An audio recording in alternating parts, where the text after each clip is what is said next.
बहन की शादी को 6 साल हो गए हैं। मैं कभी उसके घर नहीं गया। ईद शब रात कभी भी अब्बू या अम्मी जाते हैं। मेरी बीवी एक दिन मुझे कहने लगी, आपकी बहन जब भी आती है उसके बच्चे घर का हाल बिगाड़ कर रख देते हैं, खर्च डबल हो जाता है। और तुम्हारी माँ हमसे छुप छुपा कर कभी उसको साबुन की पेटी देती है, कभी कपड़े, कभी सर्फ के डब्बे, और कभी कभी तो चावल का थैला भर देती है। अपनी माँ को बोलो ये हमारा घर है, कोई खैरात सेंटर नहीं। मुझे बहुत गुस्सा आया। मैं मुश्किल से खर्च पूरा कर रहा हूँ और माँ सब कुछ बहन को दे देती है। बहन एक दिन घर आई हुई थी। उसके बेटे ने टीवी का रिमोट तोड़ दिया। मैं माँ से गुस्से में कह रहा था, माँ बहन को बोलो यहाँ ईद पे आया करे बस, और ये जो आप साबुन, सर्फ और चावल का थैला भर कर देती है ना, इसको बंद करें सब। माँ चुप रही, लेकिन बहन ने सारी बातें सुन ली थी। मेरी बहन कुछ ना बोली। 4 बज रहे थे। अपने बच्चों को तैयार किया और कहने लगी, भाई मुझे बस स्टॉप तक छोड़ाओ। मैंने झूठे मुंह कहा, रह लेती कुछ दिन, लेकिन वो मुस्कुराई, नहीं भाई, बच्चों की छुट्टियां खत्म होने वाली हैं। फिर जब हम दोनों भाइयों में ज़मीन का बंटवारा हो रहा था तो मैंने साफ इनकार किया। भाई, मैं अपनी ज़मीन से बहन को हिस्सा नहीं दूंगा। बहन सामने बैठी थी, वो खामोश थी, कुछ ना बोली। माँ ने कहा, बेटी का भी हक बनता है, लेकिन मैंने गाली देकर कहा, कुछ भी हो जाए मैं बहन को हिस्सा नहीं दूंगा। मेरी बीवी भी बहन को बुरा भला कहने लगी और वो बेचारी खामोश थी। बड़ा भाई अलहदा हो गया कुछ वक्त के बाद और मेरे बड़े बेटे को टीबी हो गई। मेरे पास उसका इलाज करवाने के लिए पैसे नहीं थे।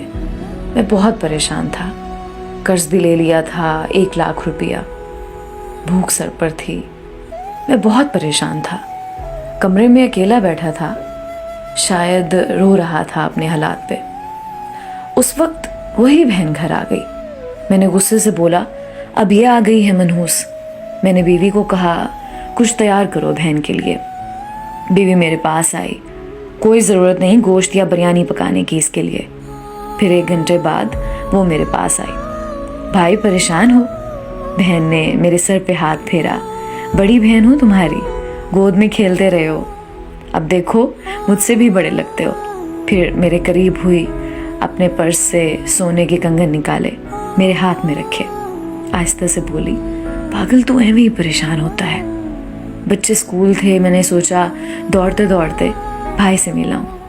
ये कंगन बेचकर अपना खर्च कर, बेटे का इलाज करवा, शक्ल तो देख जरा, क्या हालत बना रखी है तूने अपनी।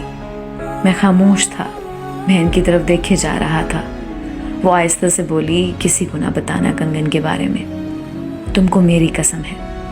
मेरे माथे पे बूसा किया और 1000 रुपया मुझे दे दिया, जो 150 के नोट थे। शायद वो उसकी जमा पूंजी थी। मेरी जेब में डालकर बोली, बच्चों को गोश्त ला देना, परेशान ना हुआ कर। जल्दी से अपना हाथ मेरे सर पे रखा और कहा कि देख कैसे तेरे बाल सफ़ेद हो गए। वो जल्दी से जाने लगी। उसके पैरों की तरफ मैंने देखा तो टूटी हुई जूती पहनी थी, पुराना सा दुपट्टा ओढ़ा हुआ था, और जब भी आती थी वही दुपट्टा ओढ़ कर आती। बहन की इस मोहब्बत में मर गया था मैं। हम भाई कितने मतलब परस्त होते हैं, बहनों को पल भर में बेगाना कर देते हैं, और बहनें भाइयों का जरा सा दुख बर्दाश्त नहीं कर सकती। वो हाथ में कंगन पकड़े जोर जोर से रो रहा था। उसके साथ मेरी आंखें भी नम थीं। अपने घर में खुदा जाने कितने दुख सह रही होती हैं। कुछ लम्हे बहनों के पास बैठकर हाल चाल पूछ लिया करें, शायद उनके चेहरे पे कुछ लम्हों के लिए एक सुकून सा आ जाए।